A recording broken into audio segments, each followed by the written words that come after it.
For many across our state, the damage done by floodwaters has become all too real this week. Commissioner of Securities Troy Downing has advice to those who will soon be filing insurance claims as part of their recovery. Our hearts are really out for the victims of this. This is horrible to be displaced like this. You know, the stuff that we're seeing on the news and the videos and the pictures. It's just horrible. Downing shared with MTN some important tips for those dealing with flood damage to their home. It's important for those with flood insurance to reach out to your insurance company as soon as possible.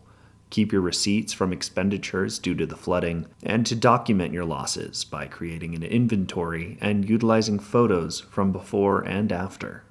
Downing went on to say that even if you don't have flood insurance, it can be important to take those steps as well. Keeping track of the damage can help you down the line. Certain loans, such as an SBA loan, may become available to those affected by the exceptionally high waters. Additionally, those with National Flood Insurance Program policies are eligible to receive up to $1,000 to buy loss avoidance supplies, such as sandbags and tarps.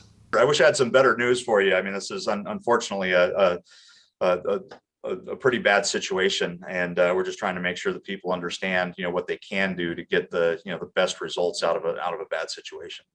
The Commissioner of Securities and Insurance Office say they're available to answer questions and concerns through their website or phone number. Reporting in Helena, Tom Buchanan, MTN News.